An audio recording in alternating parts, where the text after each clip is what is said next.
meeting, and we're going to discuss the very exciting project we're having at Syracuse Developmental Center, a housing project that everybody's been waiting anxiously. I want to introduce my city council here. I have President Hudson next to me, Councilor Allen, Councilor Green. Thank you very much, Mr. Conroy. Councilor Schultz and Councilor Manto. So to lead this off, I guess we'll go to Eric Ennis of their economic development people. Well, thank you, Councilor. And so good morning to the councilors and to anyone who's joined us here in council chambers. Just want to open us up and introduce myself. So Eric Ennis, serve as Deputy Commissioner here in the city's Department of Neighborhood and Business Development. And so what we want to do, and I'll kind of give an overview of the plan for today. We'll really work really hard to keep us to the hour meeting time frame. Is really provide an update and an overview of the latest in the planning for the Syracuse Developmental Center site. I'm joined here, and my colleagues will introduce themselves as they continue to speak, but colleagues from SWB are architects, part of the design team that's been working with the Albany's organization, who, as the council is aware, we have the property and the site under contract with Albany's, but who has been putting in an immense amount of planning, has been doing community engagement, and really putting some thought behind what the redevelopment of the site would look like. One of the things I just wanted to do was cover an update from the city's perspective, particularly around the site clearance, the demolition of the structure, really provide and certainly be able to answer any questions, and then I'll turn it over to both the Albany's team and SWBR to really get into the proposed development plan, which is really the purpose of our meeting today. So with that said, Matthew. So just a little bit of background, just wanted to be able to provide a visual of just the boundary of the site. So this is a 48-acre property, which the city of Syracuse successfully foreclosed on in late 2019 for tax delinquency. It's a 660,000 square foot building in that structure. It is built into the side of very steep terrain topography. It's a very unique property in terms of how it was used as an institutional facility. I know a number of people here are familiar with the history of the site, but following foreclosure and following the city successfully taking title on the building, we immediately then transitioned into how do we identify the right development partner for the project, for the site, and really beginning to cast a vision for how this 48 acres of land and the unique opportunity that's before us as the city and everything that's ahead. So ultimately, through a real estate broker, we had put out a call for proposals across the United States, and we were able to work and identify the Albany's organization in 2021 through a series of negotiations and conversations with council. We started working with Albany's in the form of a letter of intent. We had taken a look at the identified projects that Albany's had previously undertaken, and at the time when we were working through this, we really cast and worked with the community, worked with the council on setting a vision, which was to create a mixed use, mixed income neighborhood opportunity for new housing and really be able to fully redevelop the site and imagine a completely new future, one preferably that wouldn't involve the 660,000 square foot bunker that previously was constructed there before. And working with Albany's, and they'll be able to talk a little bit through some of just their expertise and background and similar projects, we were able to work with the council executing a purchase and sale agreement, which we've had under contract and continue to work with Albany's to this day. One of the elements of that, and that purchase and sale agreement was executed in the fall of 2022. So one of the terms and conditions of that contract is that Albany's is required to present a development plan to be considered by the council.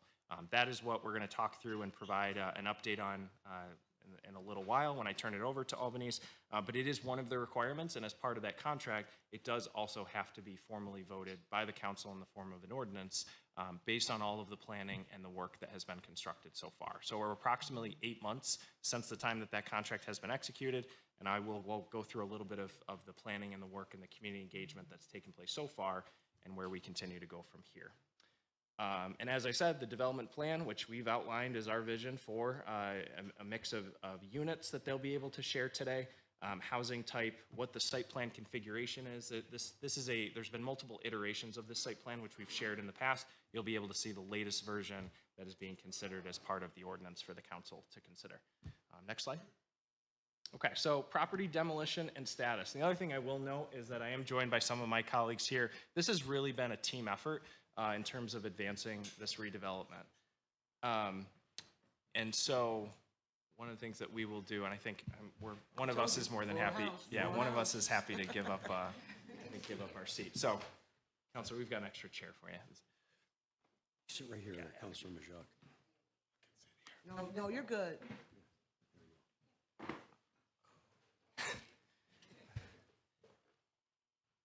Thank you. So right now, one of the things that we're doing, as I mentioned, this is a team effort involving numerous departments. So of course, neighborhood and business development working alongside with Albany's and really casting the vision for what the development plan will entail. City of Syracuse Department of Assessment has been closely involved, but particularly with the demolition and clearance of the site, code enforcement and Brian Eisenberg from code enforcement, as well as Jake Dishaw, in addition to engineering and city engineer Mary Robeson and her team. We have been working in lockstep to be able to advance the demolition and the clearance. One of the biggest things that we have done is since late 2019 when we took ownership is really deterring people from accessing the property or trespassing into this 48-acre piece of property. So we have done that by really boarding up and continuing to closely monitor all the openings in the structure in the building. On a weekly basis, we have multiple property checks that are done by the Syracuse Fire Department, Syracuse Police, our skilled trades teams, as well as city code enforcement. And then one of the other things that we were able to successfully do is work with New York State and Empire State Development, which, as you are aware, a $29 million investment from the state, which is intended to cover the cost of the demolition, but also being able to put in the infrastructure to make this a shovel-ready site for redevelopment. So we are continuing to work with the state and being able to provide updates on the project planning and where we are with the Albany's team. Eric, just so it's clear, that's $29 million, but that's in abeyance of us spending incrementally $7 million, $7 million, $7 million, right? Correct. So, but one of the things that is nice about that is that there will be a series of disbursements the state is willing to do. So as we hit that threshold, and it's about 25% draws that we'll be able to do of that 29 million. And as far as now, all the environmental investigation is done on the site. We're completing that right now. There's been work that Albany's has hired environmental engineers, and then we also have been doing environmental analysis with CNS companies who And the we're RFP working is with. already out. Not yet for the demolition. Okay. And that's one of the things that I'll cover, but we are working on that diligently, and CNS is working with us so that when we put this out to bid, all that information for whoever that demo contractor is that's selected has all the information up front, and they know how to properly spec and what the costs are to fully take down and clear the structure. Okay, you were on a roll. I'm sorry to That's interrupt you. okay. So, Counselor Hogan, can I ask a question real quick? Sure, absolutely, Councilor So, Allen. because we do know sometimes the state is delayed with payment, so I'm hoping that this won't put us in a situation where the city is waiting to be reimbursed at any time. Is it going to be set out so we won't be like in a waiting period? Correct. Well, so we're working very closely with Empire State Development. In terms of we have the contract and that grant disbursement agreement executed, then what we are doing is being able to provide those updates with a timeline and a schedule. So once we know and once we've put out to bid who that demolition contractor is and we've lined up the construction timeline, we have a tentative timeline right now that we feel confident in, then we will also work with the state to know, they'll know when to expect when we start submitting for draws, and then that'll help us with an expectation of how soon we can receive reimbursement. So we are very much aware and vigilant of, we want to make sure there's not a significant lag behind that reimbursement. And then the other thing I do just want to call out, though, is that there's a 30% MWBE utilization goal, too, with the funding. So if you take that $29 million, about $8.7 million of that will include MWBE firms. We're already, with some of the work that CNS Companies is doing, already working with MWBE subcontractors on this project. Eric, with the cost of everything going up, you know, is there any plan in place for any unexpected costs or rise in anything? Is that all calculated into that, or is there any other funding that may cover that? So one of the things that I guess we're benefiting from at the moment is we're trying to come up with the most detailed scope of work and then putting that out to bid so that we're able to review the competitive bidding. And there has been, I mean, compared to when we started working with Albany's, there's been significant cost increases on every project across the country. One of the things we're doing is working with engineering and working with the budget office. When that goes out to bid, we'll have the most accurate cost estimates that we possibly can. Now, some work we've already started, so some work CNS is undertaking and others as we're doing environmental testing, but the goal is to get the most competitive pricing to be able to have us achieve this and make the best use of that $29 million. So some of that, because we haven't put it out to bid yet, and that will come later this year, we're going to have an opportunity to have the most accurate and the most up-to-date costs for the demolition. Okay. And that's drawn off of that 29 million, or that's separate money? A portion of the 29 million, yes, is being used as part of that, so. Slide. So property status and demolition. So this, I wanted to cover a little bit of just the status update and the timeline. So as I've said, CNS Companies is working very close with Mary and the engineering department. One of the things that we're expecting imminently and very soon is a detailed topographic survey. So one thing about the site that's very unique, if you've ever walked it, very steep and hilly at different sections of that 48 acres. So that detailed topographic survey, some of the topography is also being factored in with the design that Albany's and SWBR have been working on. And so that right now is being finalized with CNS and their surveyors.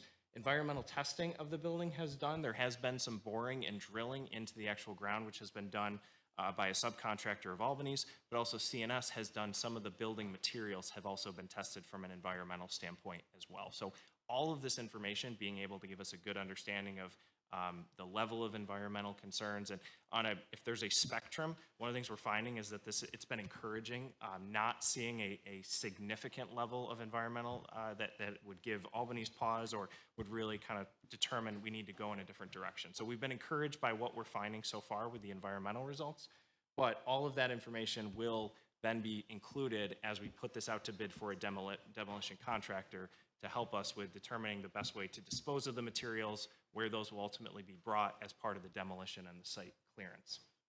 And then the last thing I will say is that we are working right now with CNS to finalize that scope, right? And that will all be included as part of a competitive bid.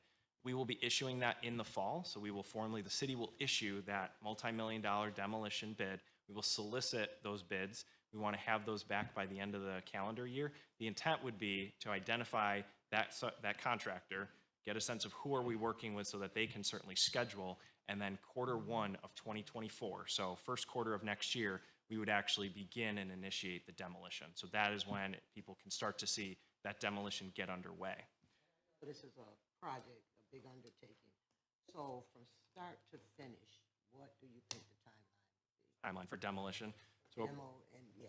so approximately 12 months is what we are looking at. So what you can expect is the large majority of 2024 will be dedicated to clearing out the site, removing the debris and materials, any backfill that's going to be needed there.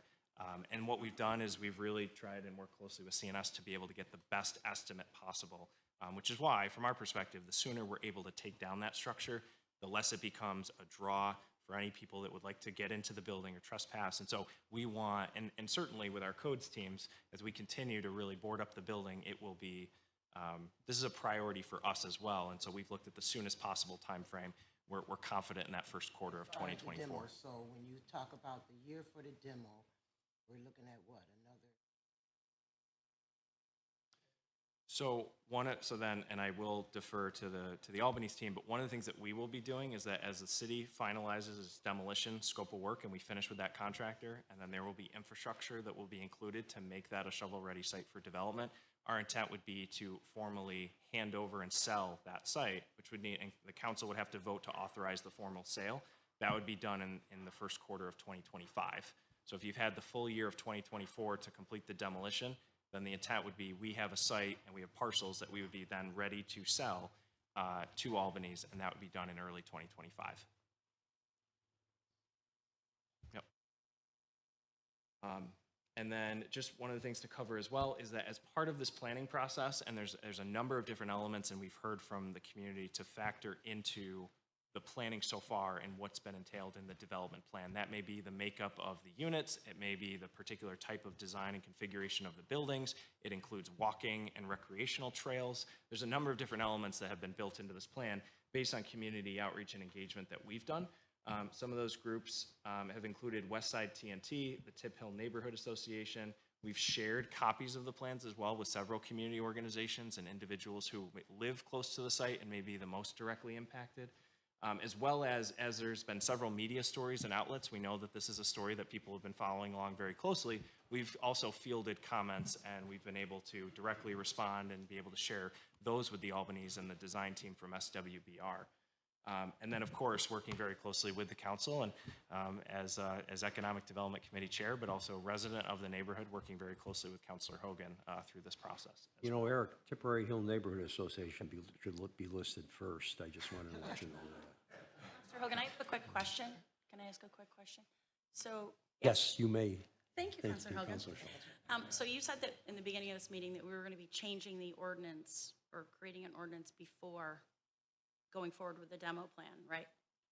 So the intent, the right now, and this would be included in the packet for the July 24th meeting, would be an ordinance to officially codify and adopt the development plan as presented. And so that would include really largely in what you'll see, and we'll talk, the design team will talk about, is really, it's green lighting the project to be able to take that initial next step. They are beginning to look at exploring financing and the different sources of funding that would advance the project. But one of the things per the terms of that purchase and sale agreement is that originally we had a 6-month time frame. We were able to extend that as we needed more time to really just grab a handle around the design.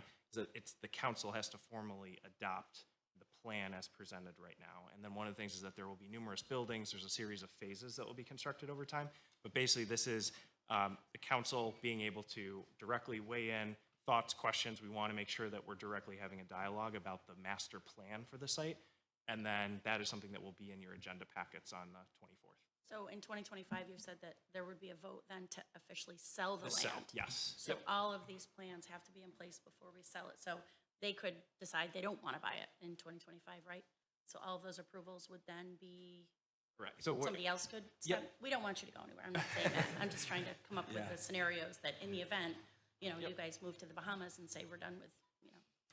So I'm You- just so wondering I- why that timeline No, is like that. And I think that you could look at this as almost a standard real estate transaction where you have it under contract, you're doing your due diligence, which is basically what we're doing right now, is working together on due diligence, exploring and looking at the possibility and what the development and feasibility of the project is.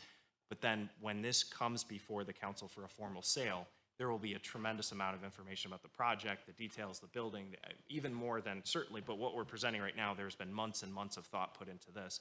But the council has to approve any real estate sale in the city. These properties would be included in that too. And then I know one quickie, I know we gotta move on because we only have an hour. Can I offer a suggestion? Because I see our city is deeper than just organizations. So is there a way that we can piggyback when we're doing like any kind of a road work or something, when they're doing the hangars, that we can alert all of these community members that this is taking place?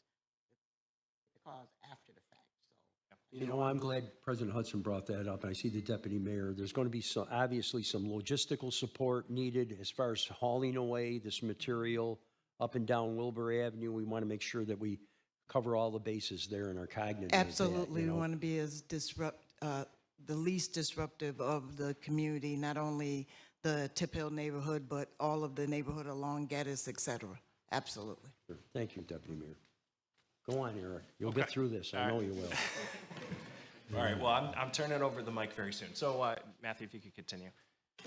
So in terms of next steps, and what I wanted to identify is that there's 2 pieces of legislation that will be coming, but this is an aerial site that was taken last summer, so you really can kind of see the level of degradation that the building has experienced and the site has experienced over time.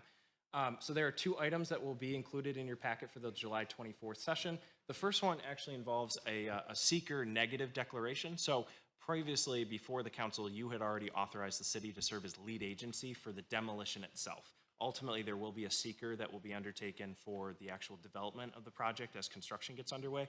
But this is the city serving as lead agency. We're responsible for the demolition and site clearance. That study has been done and completed. And so we've reached that negative declaration. So if there's any specific questions, got Mary over my shoulder if she needs to speak to that. But that's included. And then in addition, we have the development plan, which we'll get into in just a minute. That also will be in your books for that meeting. I did talk a little bit about the demolition timeline already, and so I appreciate the ability to answer that question. But what we are doing is working as diligently as we can to be able to take down the site, gather as much information as we need in terms of what a demolition contractor needs to be equipped with. I can tell you this is, if not the largest, it's going to be one of the largest demolitions in the history of the city. And so what we want to make sure is that we have all of our documents, we have as much accurate information as possible so that we're prepared when the site is able to come down. We know there's a lot of people that are looking forward to seeing this officially get underway and when you can tangibly see the difference. One of the key parts of doing that is both the demolition scope of work, but then also continuing to work alongside Albany's and the design team around what the larger plan is for the project. So Will there be multiple companies actually doing the demo? Because that's a large project for. it certainly would be undertaken by more than just a single. I think what you likely would see would be a general contractor, a GC, but then a number of different subs. Thinking about including like transporting the materials, a lot of times there's trucking companies that may serve as subs. So that would be I think probably it'd be a national outfit, and we would expect some local people to be hired, But, obviously. and the thing I will just again, Something this scale. So. But what I would just reiterate again is that 30% MWBE goal. So we want to make sure that this is a project where that opportunity is being able to be displayed. That recently we had an MWBE Expo here in Syracuse that was being held by New York State. I had the opportunity to actually speak at that expo and highlight this as one of those projects that there will be that bidding opportunity coming. So we know that there's a lot of interest in when the time comes when this gets put out to bid. The last thing I'll just point out is you're going to hear from Albany's, you're going to hear from SWBR. We are working with a number of partners on this project. Included in that is the ability to include a job creator in advanced manufacturing and some other really creative but also intended uses of what's needed within the neighborhood. So we have representatives here from Center State CEO to talk a little bit, or what we can do is answer any questions on that manufacturing facility. But what I will just say is the goal of today is particularly with the Albany's redevelopment, which is the housing, it's the different type of multifamily and townhouses that are being proposed. But if there are any other questions with the other uses of the site, we're also happy to answer those questions as the presentation goes on. So I think I've said enough and probably spoken for a little too long, but thank you all. I'm going to get out of my chair and I'll give it over to the SWBR team. Okay? All right, thank you. Russ, do you want to say anything, or did you want to say anything? Sure. Yes, please. We're just Russ Albany's, and you're the principal of the company, so, Yes. okay. Thank you, Committee Chair Hogan, counselors. We appreciate the opportunity to review with you this morning the progress to date. Thank you, Eric, for starting us off.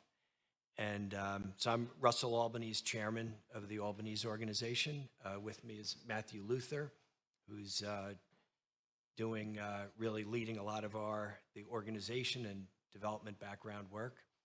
And Joe Gibbons, principal of SWBR, our design firm, and Adam Bonoski, who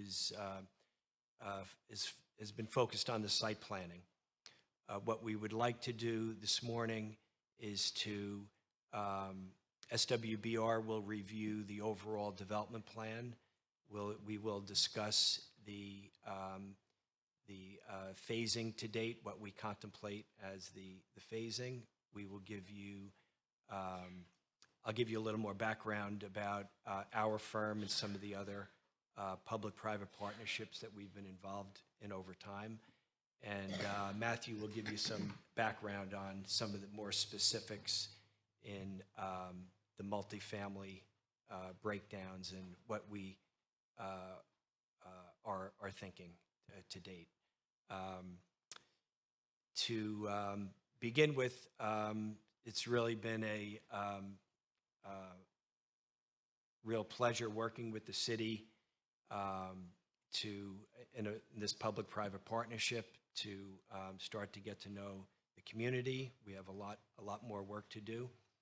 And one of the outcomes of the earlier discussions is to carve off part of the site. We understand that the zoo is interested in additional property.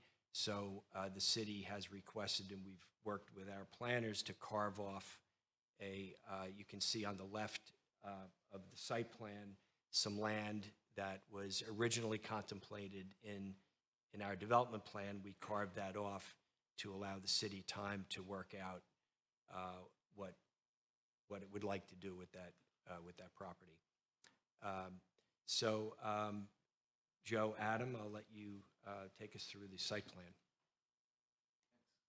All right, I'm going to try to, okay, sounds like it does pick me up here. I'm sort of a standing presenter type of person here. So one of the things when we were presented with the site, right, is obviously one of the first challenges is looking at the topography. That's one of the filters we want to run through. The other thing is we're presented with, okay, well, how do we create something that feels like it fits in with the neighborhoods? What is a neighborhood, and what are the neighborhoods that are nearby? And those are characterized by walkable places, right? And walkable places are made up of blocks. They're made up of public spaces where people gather so that you can meet other people in your community and really build that sense and that character. So what we did was we started massaging the site and determining where some of these blocks might be. You can see some of these blocks occurring here, here, here, here, sort of a partial block right here. And as we started defining those, we started determining, you know, these are opportunities where these public spaces could be. We have an entry plaza right here, another main entry plaza with some green space, some nice pavers that really announces your arrival into this neighborhood. And then we have the ability to move and connect from Tip Hill up to the north right into the site here. You have a fantastic view right from the top of this hill. So we want to really make sure that we pronounce that creating a lookout park, engaging the topography by creating an amphitheater, a playground, a linear green right here that could be used for places. You know, you could have cookouts, you could have any number of activities that are going on.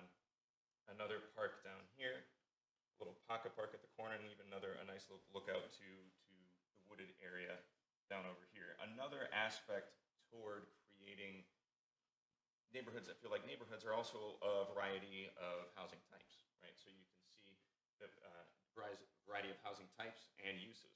So you can see we have employment opportunities here, and this is a portion of the site that we have been collaborating with Center State CEO on the best way to use this site and make sure that we create a mix of uses here. We have some retail opportunities here and some townhouses that start to engage with our neighbors across from South Wilbur Avenue. So this starts to create a nice street scene as it's coming into play, really engaging with the neighborhood rather than just feeling like this isolated development up on a hill. You have, as you come up, you have, again, more townhouses and apartment buildings that line the street and make it more pleasant to walk. So you're probably wondering, how does this all move ahead, right? What does this look like?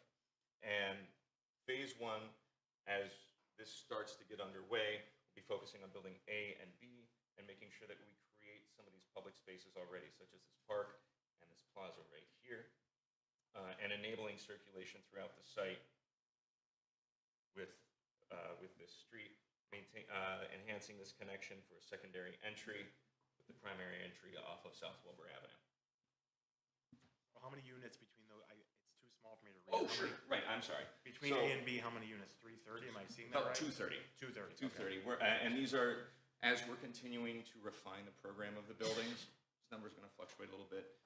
Might be 231. 4 stories on those 2 buildings? That's correct. 4 stories. One thing that's an interesting opportunity that we have here as well is as the building turns the corner here, along this street, building A will be 4 stories. As it comes up, it will be 3. Topography? Exactly. So it starts to break down a little bit, and what's really nice about that is that you'll see as phase 2, the townhouses, they will create a nice street scene, sort of matching on either side.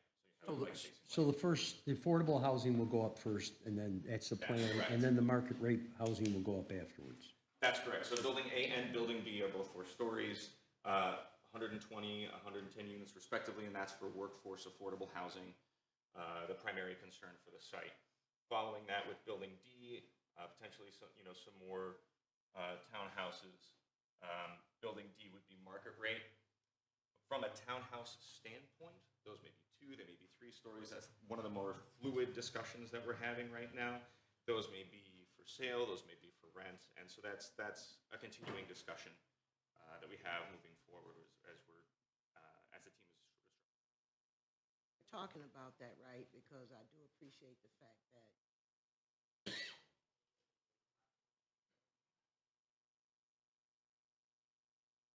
talking about the townhouse.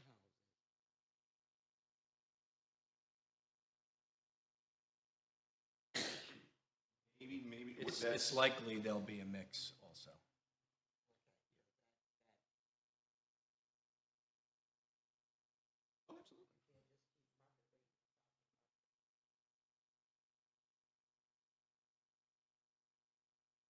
Okay. Gee, we just spent $1 million on these mics. I mean, I think it was $1.5 million to tell you the truth. I don't know. I was talking gently.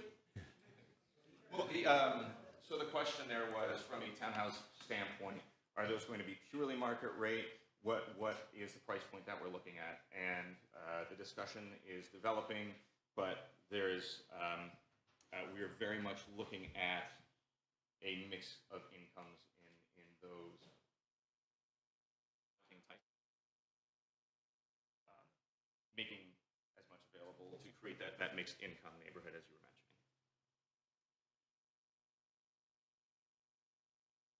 Building D, it's approximately 100 units. Not to be difficult, so you said you're looking at it, or you are? Like, I just want to know, is that something that you guys have talked about, making this mix, or is it something that is just? Yes, at this juncture, certainly the first phase is affordable and workforce housing. The third building, Building D, it's contemplated to be market. We're trying to, but even within the affordable workforce housing, and Matthew will go into it more, there's a range of incomes from 30% AMI to 80% AMI. And so that is 80% AMI is pretty close to market. You're going to put, Counselor, in order for them to get the financing for the A and B housing, they have to, you're applying for low-income tax credits, correct? Federal and Yeah, state low-income housing and tax credits. That'd be the 4%? Yes, You're doing the 4%, so you'll have to maintain an AMI, which is the average median income for this county, of 60%, correct? Correct. Okay, so you'll have some people at 80%, some people at a 30%, so as, in order to qualify. Yes. Council Hogan, I thank you for, but I understand that, but my question is, so in A, it's going to be all affordable housing? It's not going to be mixed Yes, units? That's correct. No, It's affordable and workforce housing. Correct. affordable and workforce. It'll be a And mix of workforce. it'll be a mix of incomes of the 30% to 80% of AMI. And Both A then, and B. Correct. Right, That's right. yes. I want to make sure we did. no, yes. Okay. Great. All right, and then wrapping all this up will be phase 3. Building C, and as we are envisioning that, it would be senior affordable housing, because that was something that we were also hearing as we were engaging with the community, was, we need to make sure that we have our seniors in mind when we're creating our communities. And so that was, we're anticipating about another 100 units there, and additional townhouse units. So what that really does is that brings us to around 490 to 515 units. The reason why you're seeing that range is, as I said, we're continuing to refine exactly how many units are in each building, as well as within the townhouses. I think we also would want to, as we go through this, I think we want to be aware of the financing. I mean, I don't know if you've come to the idea of having, are you going to do the shelter tax, or are we going to do the ask from SITA as far as the pilot, sales tax, and mortgage exemption? Thanks, Counselor. So right now, one of the things that we're doing is really working and looking, to your point, with the financing for the different phases. And so there would be an opportunity to consider, and that's what one of the things we're evaluating is both options, either a shelter rent agreement, something that has to be passed and adopted by the council if that's the route, or also the ability to do a pilot or a payment in lieu of taxes through SITA. So it's one of the things that we're working in discussions with the Albany's organization about evaluating both of those. And the other thing is looking at how that would be done in the phasing and looking at the overall development plan. So that is still, we're still finalizing what that structure would look like, but in our conversations with Albany's and then with the funding sources that they're pursuing, which is one of the things, to your question, Counselor, about trying to develop the structure, but doing it within the confines of the state programs, is that a pilot would be one of the expectations as part of the development. So we're working through that and also having conversations with the state with this project in mind. Because the pilot, as we've discussed before, I mean, you're envisioning the pilot being on a certain parcel, or you're envisioning a pilot to be on the whole? We don't know yet. do we? And one of the things that we know is that the intent would be to sell the parcels in phases, so that as Albany's is ready to move forward with what you saw, which was phase one, the city would retain ownership of the remainder of the land until Albany's was ready to take the next step. And so one of the things that we know we can't do is put a pilot on city-controlled land and city-owned land. So what we would do is, with phase one. Once it passes, obviously, you're not going to put a pilot on the city-owned land, but once it passes to Albany's, then you'll ask for the pilot. But I think there's a desire among the constituents I represent is to make sure this whole project's going to get done. And certainly Albany's, by their efforts up to this date, they've been gone way beyond anything else I've ever seen as far as a developer goes, as far as forming the neighborhood and the people in the city. But my feeling is that we have to structure some sort of agreement that assures all those buildings are built, everything's built that we see today here in the proposal, whether it's an agreement with CITA and the city or with Albany's. It's something, some sort of provision maybe in the agreement as far as the pilot goes. Sorry, is it okay? So one of the things I do, because I think this is a good point, I mean, what we don't want to do is repeat what we saw at the Inner Harbor, right? Which is core, sitting on it for decades. But what I do like about this is, God forbid, Albany's gets out of the business, something like that, we would have these parcels that you could then market to someone else, right, to kind of step in and build the rest of it. I think that's a good point, Councilor Green, although I would want to point out that sometimes these, we might think these parcels, and I think we will be able to market them, but I still want to make sure that we have a provision, some sort of agreement that makes sure the whole development's done. No matter how we sequentially get rid of the parcels. I don't want to speak for the Albany's team, so I am in a minute. I'll defer over to Russ and to Matthew. What I would say too, and as we've worked on this large, we're calling it the development plan. It's essentially a master plan to look at all 48 acres. And one of the things is that there's a proven track record, which I'm going to let Russell talk about, and they don't walk away from the developments they're doing. They don't walk away from the buildings, but the intent is that what you see before you is to actually achieve the entire vision here. In multi-phases, it's going to involve direct involvement from Albany's. It is going to be identifying the right type of anchor tenant for the advanced manufacturing. So we're working with Center State, but that's going to be a separate development project in and of itself. But the whole point of this is that it is setting the parameters so that all the development you see is all done cohesively and it all complements each other, as opposed to doing this in a piecemeal fashion. I think as far as commitment goes, I will turn it over to Albany's because we know they're looking long-term at this site just like we are. Oh, Councilor Majalko. So I want to go back to the affordable housing, the 110 unit. How many bedrooms are those? We will get it, if you could just bear with us. Yes, we have that in the presentation, but if we... I'm going to wait. Okay. I have a question. Whatever it is, there won't be enough bedrooms for yours. That's where I was going. Yes, but there'll be a range of studios, 1s, 2s, and 3s bedrooms, but we'll give you, Matthew will give you more of a pretty close background based on our experience. Councilor Hogan, I have one more question. So I'm looking at this new development, and it's going to be like a whole new cul-de-sac, right? It's going to be like a whole new neighborhood. Because at one point it was Developmental Center sits up there, so it's going to be a whole new neighborhood. With the mixed units, the market rate, the senior housing, can you just explain to me why they're sort of like separated instead of intertwining between each building? Instead of like, okay, this is this. Because what makes a community, just in my thoughts, so I know you guys have this vision of it, but in order for a community to build, it's like a mixture of seniors with younger people and older. Like, but when you separate them, it's like you're here, you're here, you're here. Yes. Can you explain to me? Just to add to that, I'm glad you brought that up. Okay. And just to add to that, we live in one of the most segregated counties around in America, okay? And what she's saying, that there's a lot of truth to that in how our community is. So speak to that, but that is coming from that perspective. I had that thought too, but I got Yeah. distracted with the number of. Hey, don't do Well- 6 bedrooms. So I will give you a specific project example, but first, in general, the buildings, the workforce and affordable housing, as under the guidelines of New York State, when the building is near completion, there's a lottery, a public lottery.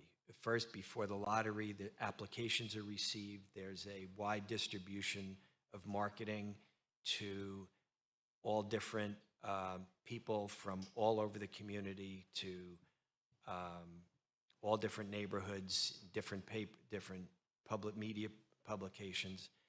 And there's a lottery drawn, and it's tightly controlled by New York State as far as guidelines.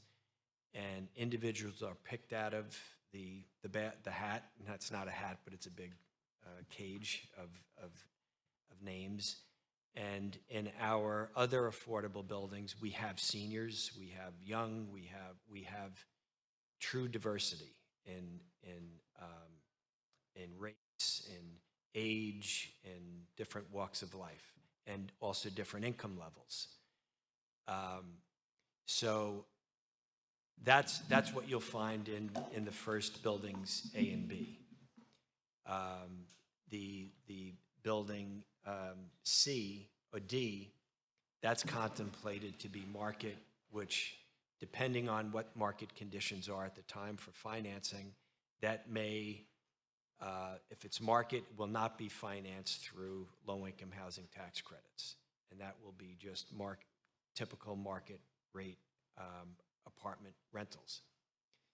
The senior building, and what we found in another community that I'll go into more detail in Wyandanch, New York, we did our first 3 buildings as affordable and workforce housing, and then we found that there was demand for a seniors-only building, ages 62 and up, that designed a little differently. Instead of bathtubs, there's walk-in showers in every bathroom. There's grab bars, there's emergency pull cords. So it's not like we're trying to separate out seniors, but actually the seniors in our building want to be together. And we have real community that's developed within that building. So it's seniors who are living alone, don't get, although it's 62, most of the seniors are pretty up in age. I'm not too far away from that, but I am. So it's a different, and anyone who would ever like to come out to this, because there are some good parallels to what we envision for this development in Syracuse. Your company's been involved for many years in a lot of different projects, and you manage your own facilities, your own buildings, which, I think this, of course, we're all cognizant with this Syracuse and Skyline and everything else. I think that's really something that's a real plus in absolutely in the way you operate.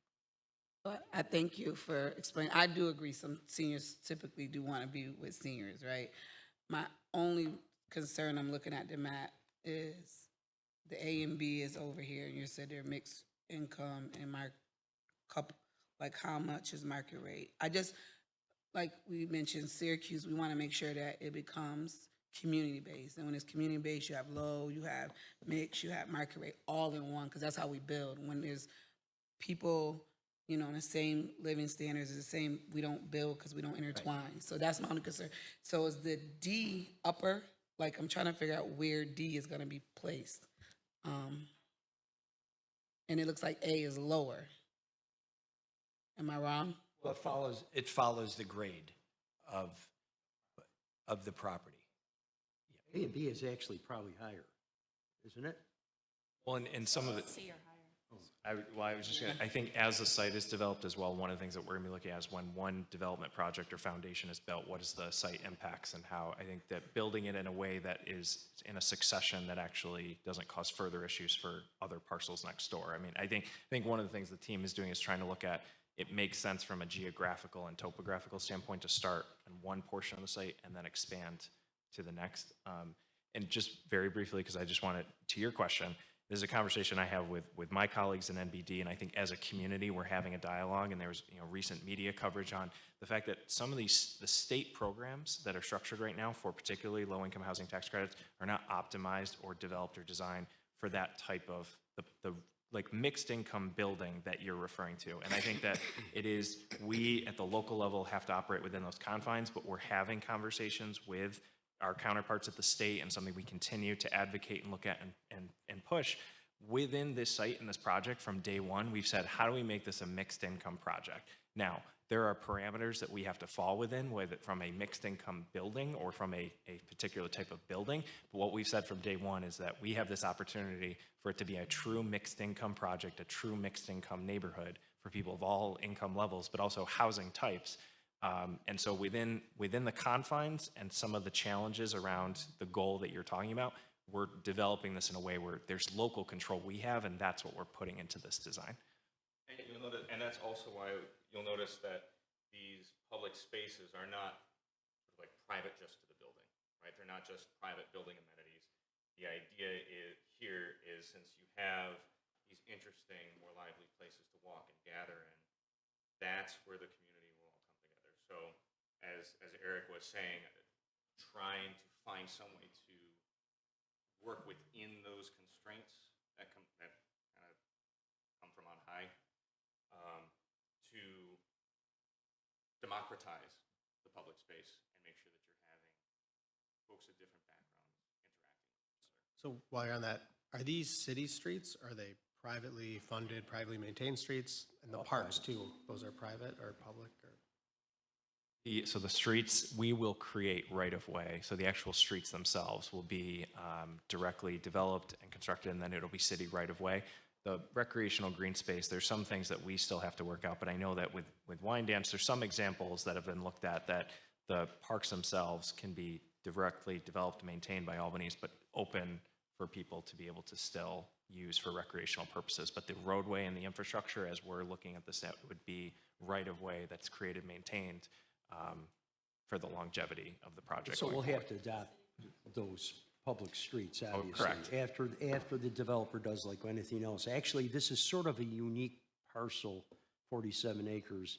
It, coincidentally, it's never been on the tax rolls. Well, at the time it was on the tax rolls and people didn't pay the taxes. That's correct. When the states sold them down to downstate people, but since 1860. So even with a pilot agreement, a shelter tax agreement, there'll be significant tax revenue that will come out of this to the city of Syracuse. And I want to piggyback, this has been burning, so I have to, because Mr. Albanese, you talked about the diversity, and I'm just going to ask this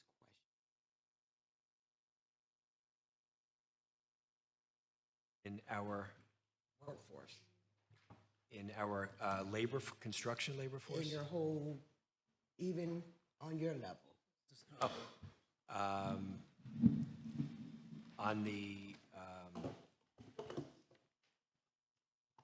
have on the executive level, we have two senior VPs who are women. We do not have any people of color on our executive level, but on the AVP level, we have some people of color. One of our goals in construction is to meet state requirements for MBE, WBE. We also seek to, another project I can point to on Long Island is working collaboratively with the municipality to train and hire people from the local community to provide construction career opportunities. That's been very successful. Russell, can you also, I mean, this would be an opportunity, certainly, programs and initiatives that we've all been a part of here in Syracuse and Syracuse Build, and looking at those opportunities, there will be opportunities to directly plug into this type of investment. But as I understand it, I'm not going to get all the language correct, but you're working directly with union shops, and the fact that there was direct intentionality with Wyandanch to work with some of the local union and union halls on, so I think one of the things that is a key part of this, and we would look to expect the same thing with this project, is working alongside unions, looking at apprenticeship opportunities, and working with our local labor here in Syracuse to be able to And I develop this appreciate plan. that, because I have people call me because I ride down Erie Boulevard. We spend millions of dollars. We got all these contractors out. I don't see anybody look like me. And those folks pay attention to that. So I just want to make us aware. We definitely have state requirements for the MWBE on all of our contracts whenever we do that. And we have numbers that I think we might have previously shared when we were here in August of last year, but we can dig those back up and get updates for what's gone on in the past year. And one thing we do in the bidding stage, as we're planning, and we just as we have goals, we implement requirements in our construction contracts, because in communities we built in as well, many times it's all smoke and mirrors and just a requirement that nobody really holds the contractors and subcontractors' feet to the fire in requiring, based on a certain construction volume, that you have to bring on somebody trained from the community. And I appreciate that, because personally, I can say this all the time. I'm not just talking about Black people. We say people of color. People of color is a broad range. So we need to start looking at it. We have Hispanics, we have Asians, we have all kind of folks that we need to incorporate into this. I have one more question, Hogan, I promise. Hogan, I'm trying to get you a street named after you in this development over here. A street? Yeah, we're gonna have a whole new streets over here. I think a little higher than that. Hogan Street. Whole development. Oh, we're gonna call it Hogan's Development. So the question, I can't see. So my question is that the amphitheater you have sitting on the back? Okay, and what's next to it? Playground. Playground? Okay. So is there gonna be another entrance coming in this way? Or, because I'm just pulling it up and I'm, so coming from the other side, there's gonna be another entrance. I can't see that far. So Sorry, so there's, there's two entrances, so Yeah. one off South Wilbur, and then the secondary entrance, I think this is Seymour coming in right here. And that's what, but this is the zoo parking, I think, if that was what you were asking about on the north side. okay. All right, thank you. Is the land to be retained by the city, that strip, is that the zoo property you're talking about, possibly giving to the zoo, Eric? Yeah, so with discussions are, we know that the zoo, as we understand it, is site constrained, and this is an opportunity they see to potentially expand their programming. Now, I wouldn't say the word give, but one of the things that we're trying to do right now is wrap around kind of what that would look like, working with the county, working with the zoo, and then there's the opportunity, again, I think it's a great amenity in our community, and so the fact that we worked with Albany is to say, how could we consider a portion of the land that would be beneficial as we look at the long term? There's a master planning process the zoo is currently doing, but yes, to answer your question, that maroon essentially would not be sold to Albany's, technically would be outside of the contract that we have, and then the city would retain that. Similar to any other transfer that happens with the city, the council would have to authorize any sale for a different user for that land, but it would no longer be part of the SDC redevelopment. The acreage? 7.6 acres. For the maroon, yeah, the maroon. For this area. Yep, 7.6 acres approximately for that in the maroon color, yep. Where's the school? Where is Fowler School at? On the street. Fowler School's right there. Yeah. Okay, so you got one entryway there. Which and the primary entrance is pretty close to where the existing entrance is to the developmental And the Seymour entrance does technically exist today, but there are concrete barriers. It has not been used in many, many years, but as we are looking at the opportunities and what particularly that advanced manufacturing use, this is directly at the foot, but also part of the near west side, and just the opportunity for that job creation component, making sure the site would be accessible for a number of different individuals, regardless of where you live, be able to access that type of opportunity with that facility. So there's houses across the street from that, isn't it? From that area? Yes. Directly from where those stairs are, right? Yeah, all the way around there is. There's right down Wilbur, yeah. I know there's also being thought into screening trees. I mean, I think that there's a larger landscaping plan design that will go into Because that's the my master spring planning thought, process. because the Yep. street is not that big, so with those stairs and opening that up, I'm wondering what would happen to the houses right across the street. And the topography gets steep quickly. So one of the things the elevations and the topo survey will show is just the fact that it quickly rises and you start to go up much higher in a very short amount of time with the distance.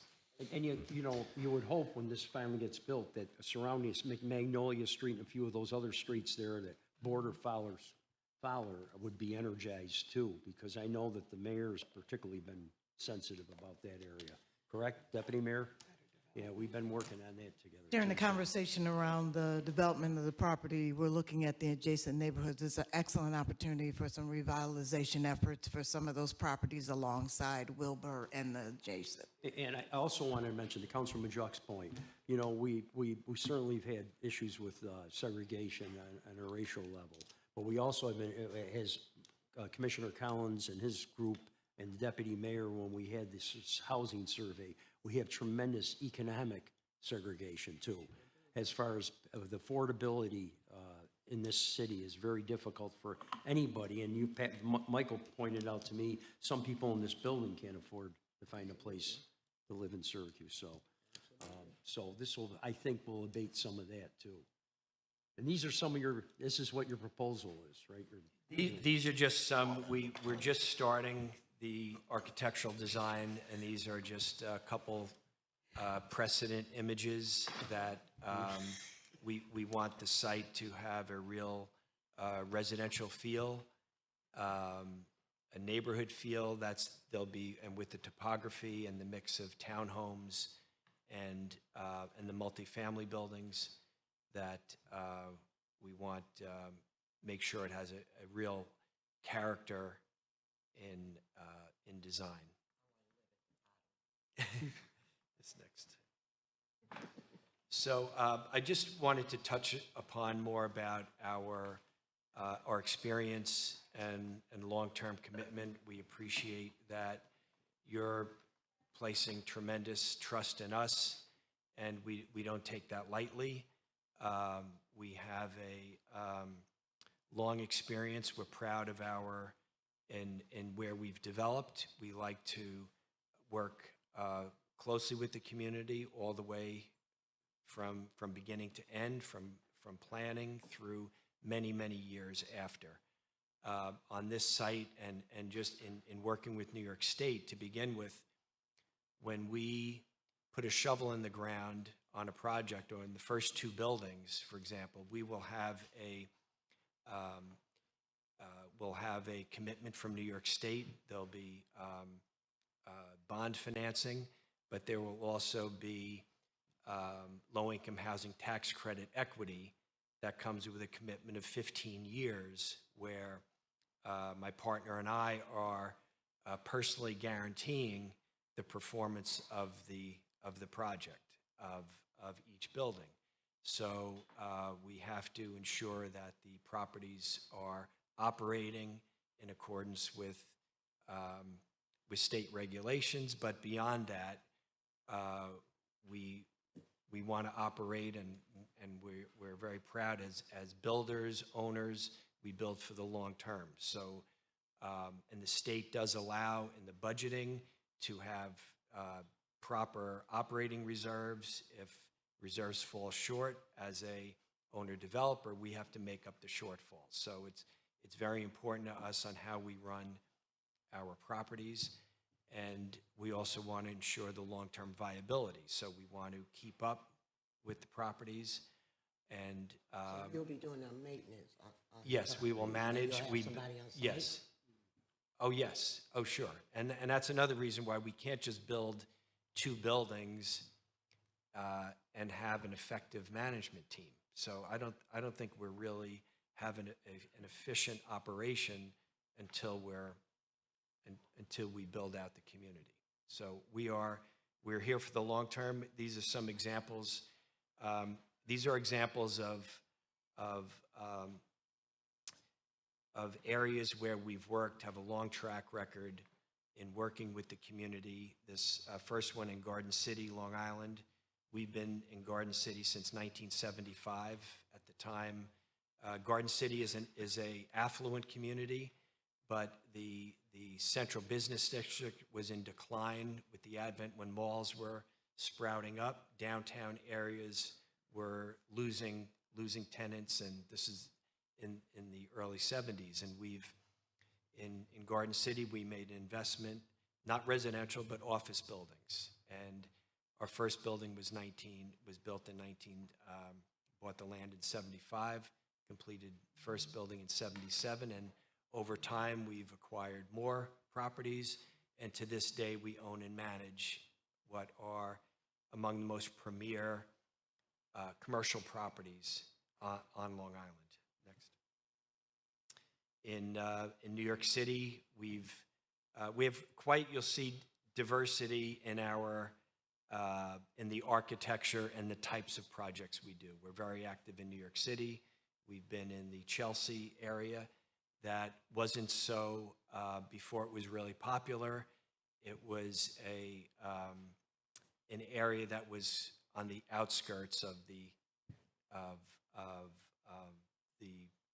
most sought after neighborhoods in New York City, and we have a property that's in what's called an 80-20. It's 80% market, 20% affordable, and we built it started in 1999, and we're still own it to this day. Going through renovations over the past few years, so and couple other properties we've done in the Chelsea area. Battery Park City, we've been in that neighborhood since 1999 when we responded to the first RFP put out by the Battery Park City Authority, which is a New York State quasi-governmental entity.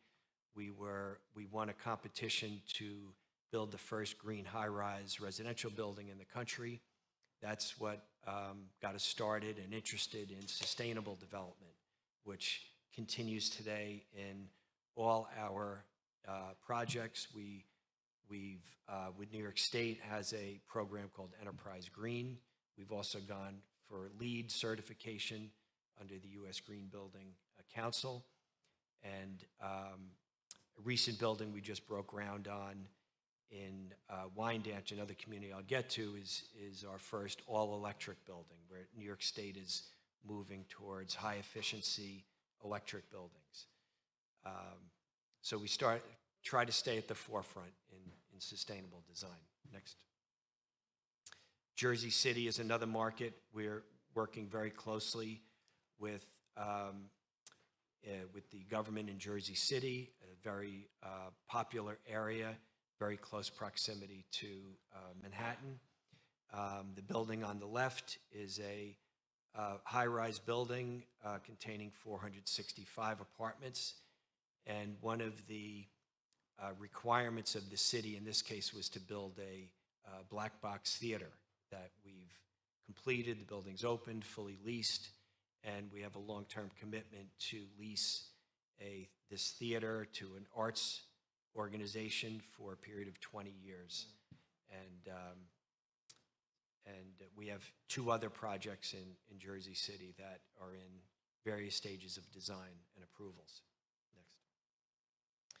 Wyandanch Village is a community where we were designated back in 2011 for a 40-acre site. Wyandanch, New York is one of the most underserved communities on Long Island. We competed against other developers with the town of Babylon, the local municipality, to partner with the municipality and the community to help revitalize the community. It's a community that had virtually no investment. It's the model of segregation on as Long Island was developed, and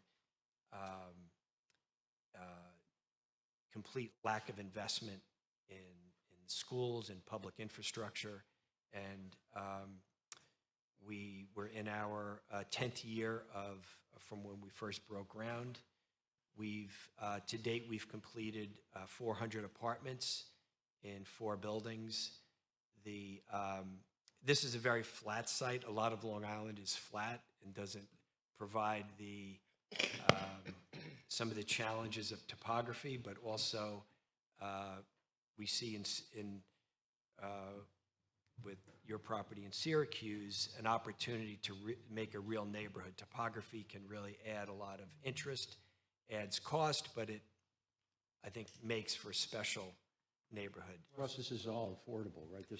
Well, yes, so these were our first 2 buildings, and I'll spend a little time on this if you have, we're We got running over. about Is that 5 okay? more minutes, maybe, 10 more Okay, minutes. so- Because we got a DPW meeting coming up. So It should be there's a lot of raucous. similarities in that this was a public-private partnership with the town. We've had monthly meetings since we commenced. The design over 10 years ago broke ground. We broke ground on this building. It was our first building, a 94-unit building. This is the second building, 86 apartments.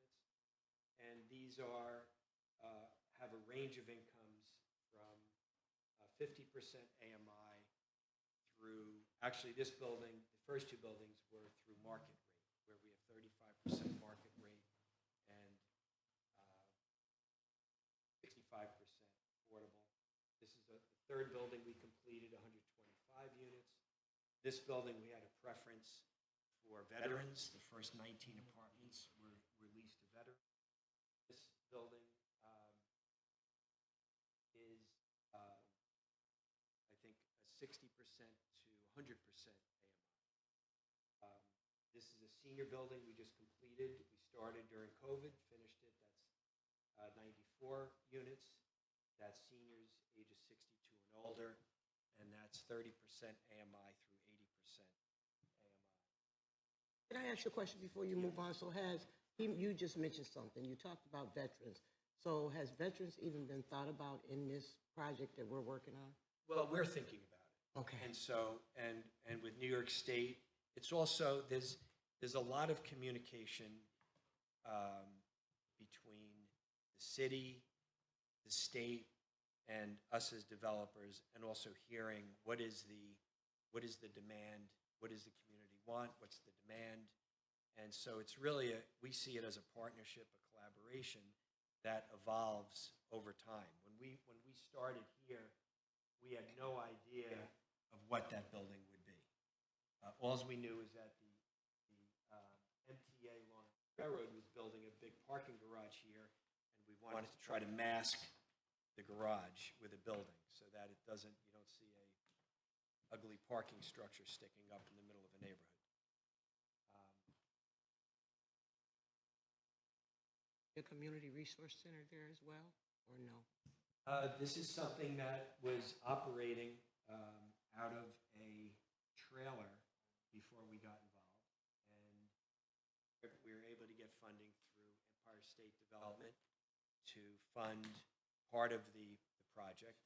And it's a resource center where people in the community can go for the job training, for other employment opportunities, and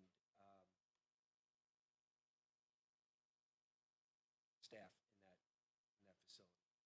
Oh, another question I have is, with that area, one of the issue we struggle with here in our community is food desert, right?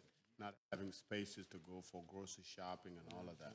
With the area this massive, is there a thought that if there's a retailer that want to open a grocery store for that many population, would there be one, or is there a thought in that? Well, the site plan doesn't contemplate a large supermarket right now. in this other community we've worked in, so the retail shown here is more of a market, but not full-service groceries. And I speak to that a little bit. I think, so Counselor, one of the things we've been very intentional about though too is we know the Geddes Street business corridor, and we have existing business corridors that are very close in proximity to the site. The opportunity to increase the number of households, but also just the purchasing power within this neighborhood is what opportunity does that mean for Geddes Street? And you've got West Genesee Street close by. So I think one of the things we wouldn't want to have happen is have retail or commercial cannibalize opportunities for our neighborhood business corridors, particularly given how there's a close and there's a walkability connection between this site, the people who will live and work, the fact there's going to be job creation here, the fact that can empower and create an incentive for retailers and new businesses to be on Geddes Street. I think we're trying to be very thoughtful around that because the site will be an asset to the neighborhood, but we want to make sure it's empowering and supporting corridors like Geddes Street. Or work with Central, like some of the other apartment buildings do, to take these folks to the store, because you have Aldi's on this end and Price Chopper and Wegmans on this end, and maybe you can have a transportation to go every week and take them to the store. Actually, Wegmans is within the city limits, so. So is Price Chopper, so is Aldi's. So we want to make sure there's access. Sorry. I think there's an opportunity to make a real transportation center there too versus, I mean, we don't want plexiglass centro stations sitting there for people in the middle of winter. Like we have what Joel just said, what Councilor Majoke just said is exactly, I'll continue to beat this drum. It's a long walk to Wegmans from there. So if we're going to put 500 units up there, we got to think about people getting fresh food. I don't think anybody's advocating for that, but yeah, we'll work, we should work something out with Central perhaps. We should, because Nob Hill has a service that comes to Nob Hills every week. They come and get the seniors, and they take them to the stores, and they bring them back. Make sure when you build this, don't let me live next to these guys. You can't, they don't do 6 bedrooms. Speaking of bedroom count, so the top chart shows where we currently are for buildings A and B. Buildings A and B so far, it's been pretty evenly dispersed. Obviously, a heavier concentration in the 1 bedrooms and 2 bedrooms. And then through conversations, including last year and when we were going through the PSA, we've included a significant number of 3 bedrooms. And across the 4 buildings, we intend to have a 10% 3-bedroom mix. We have kept in mind all of that when we're going through, and SWBR has helped us in laying out the units in A and B. And then on C is the seniors building, so that is why it's 50% ones and 50% studios. 1 beds are always preferred, and we will keep that in mind as we're going through and laying out that building. 1 beds are preferred for in-home care when they have someone living with them. It's just easier to have a 1-bedroom. Then building D would be the market rate building, which again is generally similar to A and B, but with a few less studios, just by chance to get us up to that 3-bedroom, 10% requirement. And then the second chart, so this is just for phase 1 is what we're showing right now. And as we've discussed here, so with the low-income housing tax credits, we have a requirement to keep the average income within the building below 60% of AMI. And so in order to do that, we include different tranches of income. We looked at having more to kind of spread out the income and have, because obviously there's only 4 here and there's missing numbers like 40% in there and 70%. But again, in our experience of managing these buildings for over a decade now, we found that it's better to have fewer tranches and work with making sure you can actually fill those to keep a full building and really develop that community rather than try and get too fine-tooth a comb of having 5 units at 40 and another 5 at 50 and another 5 at 60. It's better to kind of meet in the middle there and be able to attract variety. And again, when you fill these units, it's not someone making $37,380 on the dot in a studio. You can go, it just has to be some number less than that. And so again, the building's gonna average generally to about 60% of AMI. And so that's, you can see the incomes highlighted here in yellow. And then what that means, and so how HCR sets their rents is that it's 30% of the income can go to rent, because anything above it would be housing burden where you don't have enough money to cover things like groceries or other items. And so at those rents, it's about $1,000, or sorry, $935 for a studio, $1,000 for a 1-bedroom, 1,200 for a 2-bedroom, and 1,400 for a 3-bedroom. We think these are a good discount to market, and I think the market would be closer to like 1,600 to 2,000 for that 1-bed to 2-bed range. And so to have, again, the 60% are going to be a discount, but the 80% you start pushing up and you'll get closer to that market rate. And then as you get deeper into that 50% and 30% of AMI, you'll be able to really generate housing that doesn't exist on the market rate side, and especially for a new quality housing that we are intending to deliver here. But again, the intent here is that these would not be, it's not going to be like one floor of 30s and one floor of 50s. It's going to be all of the incomes mixed together. And we've done our best to include as wide a variety of incomes that we can within the building, while still making sure that we're not going to jeopardize any financing from the state or anything like that. Sorry. And so just how that looks, we developed Building E, our latest development that's not a senior building. As Russell mentioned, we're breaking ground on Building L, as we call it now. But this building, again, the first tenants that we checked applications from were veterans. And then this is how the incomes break down. And so on Long Island, there's a big healthcare percentage.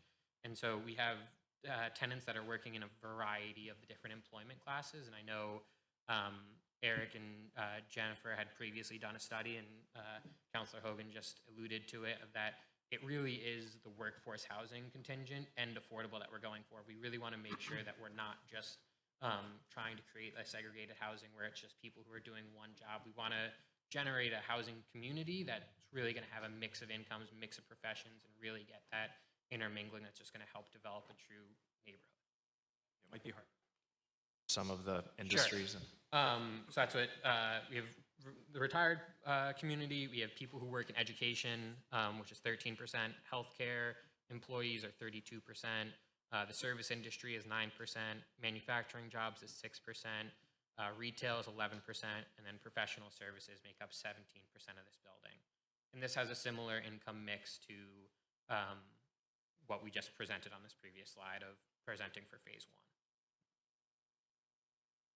One thing that I just also want to mention is sometimes you hear things about, we've gotten questions before, is this a Section 8 building? And this is like in Wyandanch. I haven't heard it here, but, and there's a stigma to that classification. The answer is, no, this is not in Wyandanch and also here in Syracuse, this is not a Section 8 building. But we do typically, to get funding from the state, we have eight Section 8 units that are within each building that we've done a maximum of eight apartments that are Section 8, but the entire building is not. But in any rental probably across the state anyway, if you have somebody with a Section 8 voucher, you need to accept the voucher, whether you are renting an apartment in your house or in an apartment I appreciate building. that, because I used to get Section 8, right? And you probably get your rent quicker for Section 8 than you will from the. That's right. That's right. Right. That's it. So, and Yeah. The 8 would apply to, it would not be 8 in Building A and 8 in Building B. It would only be 8 across all of phase 1. And so those are project-based vouchers. And then the second, and that's just where those stay with the project. And then the tenant-based vouchers is what Russell was just talking about, and you were talking about us having, where it comes, the person has the full ability to walk with that voucher and take it to any person. And within New York and within the federal, there's protections against discrimination against that. And so we are law-abiding citizens, and we will take those just as good as anyone. Just as anyone in it with a building, whether it's market rate or it's a single-family home, would have to not discriminate against those tenant-based vouchers.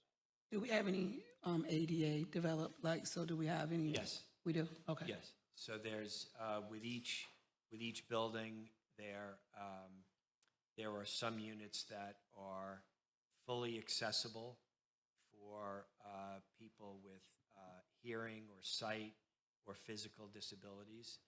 And there's also, we make accommodations when we have a tenant come in that apartments are otherwise adaptable.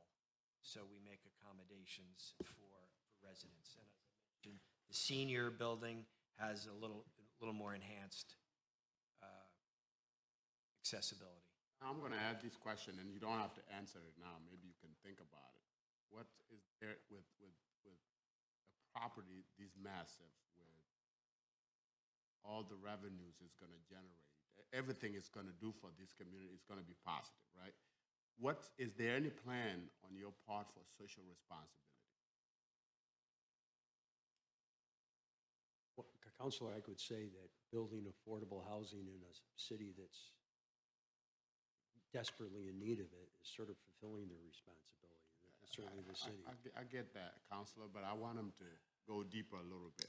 well, Any plan? And yes. you don't have to answer it now. You can think No, about it. I can answer that just from experience. We like to get involved in the communities. We support in the case of another community near our Wyandanch. We help support kids going to summer camp or performing arts camp. We're working with the municipality and the YMCA to bring a YMCA and health center to the community. It's not a done deal, but it's in the works. We've over time there's a lot of community events, from tree lightings to ice skating in Wyandanch. We we formed a group of people, started a not-for-profit organization that the town, in this case, the town built a park, but we help activate the park. And certainly there's a lot of opportunities right down the street at Fowler High School, and the library on Geddes Street. So I'm sure, I think we probably, I'm deference to the committee meeting that's happening at noon, and we'll give a break to the counselors. I appreciate everybody coming here, Eric and Russ and everybody, but I think unless there's any other councils, you can always email me or email Eric, and we'll look forward to that legislation that'll be appearing on our council agenda. Well, Mr. Gibbons been real quiet. You have anything to say? We're right now, if everyone likes the kind of the plan we're going in, we're working.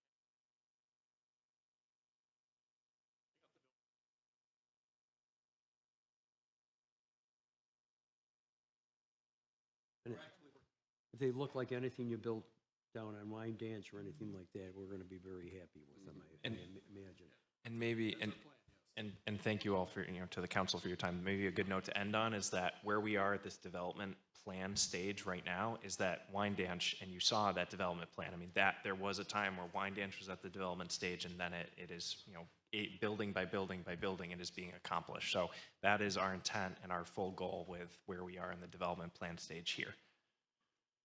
Well, I'd like to thank everybody, and I'm going to call this meeting to a close. Thanks a lot. Thank you.